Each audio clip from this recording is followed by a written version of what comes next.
This is my safe spot, Lee. We have a concrete office building that blocks some of the winds that are coming both from the north and the east here in Melbourne. Watch what happens when we step out into these hurricane winds. This is how far I can lean back in the wind. I'm not ashamed to tell you, I weigh about 270. Now that the fire department is aware of this high-pressure mist cooling system, 911 dispatchers have been trained to respond accordingly. Trey, bring us up to date. What have you heard? Well, we just had a court officer come out of the federal courthouse here in downtown Tampa and hand me this 13-page ruling from Judge James D. Whittemore. Basically, I heard you discussing earlier with your expert, well, the judge has agreed with your expert that their motion was not compelling enough for him to accept it, so he denied that motion. Tampa Shores Fire Station 39 is Hillsborough County Fire Rescue's latest attempt to decrease response times in the district. But they're also training 16 additional fire medics to man 2 new ambulances, all at the request of a grieving family. Now, Trey, I understand you rode out most of this storm in a live truck. What was that like? Well, let's take a look over here. Here's our live truck here. Jeff, let's show them the dish. This is how you guys get a signal from us, is that satellite dish there. There was no way we were going to put that up in those hurricane force winds of Hurricane Jeanne. It was just simply too dangerous. This is the truck that we rode it out in. The truck is about 10,000 pounds. It's pretty sturdy, but all the while during the storm, it was rocking back and forth, even heaving up and down. It was quite a ride. Pinellas County Sheriff's detectives have been trying to find out who was firing shots at this mobile home for more than 5 months. Here you can see one of the bullet holes at the front of the trailer. Last night, they arrested the man they believe to be the culprit, an 84-year-old resident of Silver Lake Mobile Home Park. St. Pete police are not talking about what happened at the school on March 14th, citing instead an internal investigation into the matter. Meanwhile, the mother of the little girl who was handcuffed by St. Pete police has released this videotape through her attorney to tell her daughter's side of the story. Just before police arrived, the little girl appears to be sitting calmly in the assistant principal's office at Fairmont Park Elementary. You need to calm down. You need to do it now. Off camera, a police officer immediately recognized her from a previous incident. You remember me? Yeah, we're doing it, right? I'm the one you told your mom put handcuffs on you. That's when 3 St. Petersburg police officers moved in to do just that.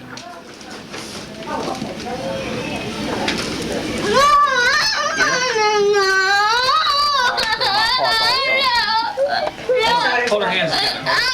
Go ahead, don't worry. I mean, the fact that they had to use plastic restraints and that the standard issue handcuffs would not fit the 5-year-old, that says it all. Handcuffs aren't made for 5-year-olds because 5-year-olds aren't supposed to be handcuffed. Attorney John Trevina represents the little girl's mother, who says she will sue St. Pete police if she's not offered a settlement and given an apology. Trevina points out the state attorney's office wouldn't even prosecute the little girl. They're the only ones that exercised any common sense in this. They immediately distanced themselves from the arrest and immediately stated that they would never prosecute a 5-year-old under those circumstances. No milk, no touch. Good, she's not touching her. Stop. She's not allowed to. This is video of what happened before police arrived. School administrators say they tried to get the 5-year-old to participate in a math exercise, but had to call police because she got out of control. To the point where she was starting to strike out at the assistant principal and striking her and hitting her and then climbing on the table. Finally, they realized they couldn't de-escalate it, so they said, call for some support. And my understanding is they called our school's police department first, and they didn't have an officer available, so then they called the St. Petersburg Police Department. And once again, while St. Pete police are not speaking publicly about this incident, there is an 11-page narrative, a police narrative of what police say happened that day. And in the narrative, one of the officers admits to handcuffing the little girl's ankles once they placed her inside of the patrol car because they say she was kicking and hitting at officers. Also, we want to point out that one of the officers said after talking with the little girl, once she had calmed down, that she told them that she wished she had a father that lived in the house and that her mother did not love her. That's according to a police officer with St. Petersburg Police Department. Reporting live in St. Petersburg, Trey Thomas, Bay News 9. Terri Schiavo's parents went to federal court for the second time this week, seeking an emergency injunction to get their daughter's feeding tube reinserted. Meanwhile, Tampa police had to set off a suspicious device outside the courthouse last night. That means there were fireworks both inside and outside the courtroom. Tampa police cordoned off a one-block area around the federal courthouse because of a suspicious package. A bomb disarming robot is called in as U.S. Marshals evacuate the building and move Judge James Whittemore to a safe place. We would have done this on a normal court day without the Schiavo case taking place.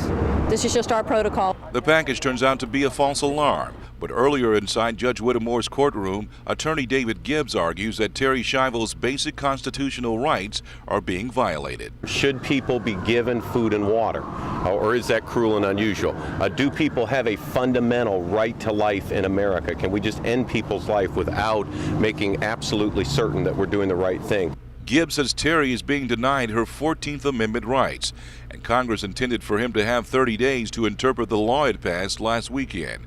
But Michael Schiavo's attorney, George Filos, accuses Terri's parents of depriving her of her wishes. The only deprivation through these extended legal proceedings is that of Mrs. Schiavo's liberty. Her right to say no tubes for me. I don't want to be tube fed. I don't want to be kept alive artificially.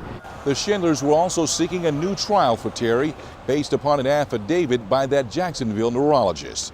Reporting on scene in downtown Tampa at the federal courthouse, Trey Thomas, Bay News 9. You know, I've never come back to a fire scene before, so especially one like this where someone died, a child.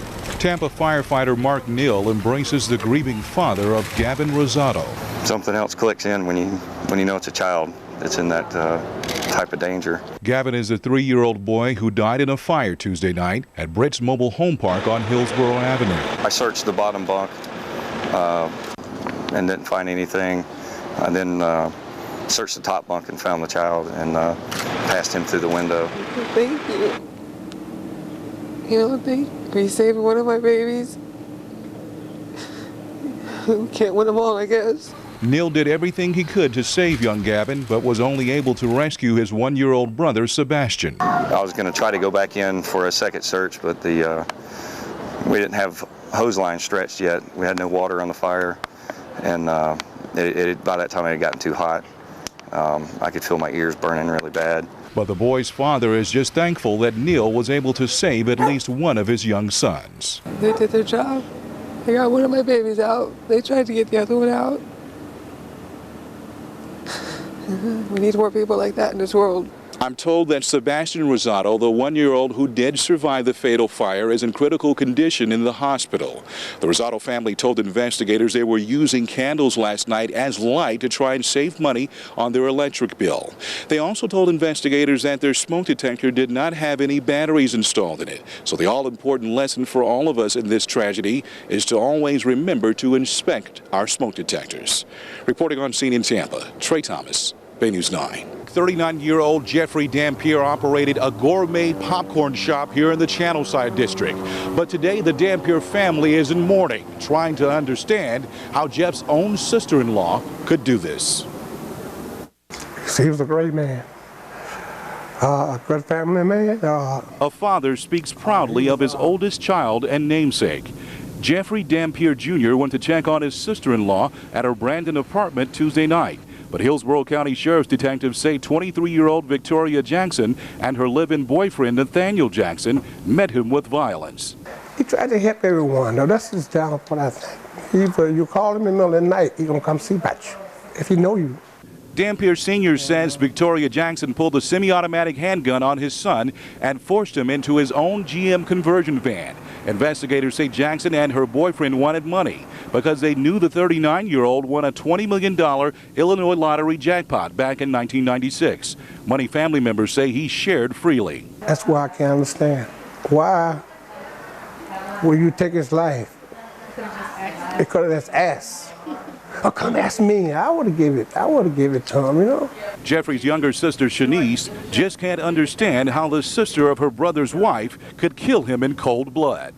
And how could you dare do this? And we sat at the table together, ate, had Christmas, Thanksgiving together, you and your family, and It was just a blended family. How could you do this?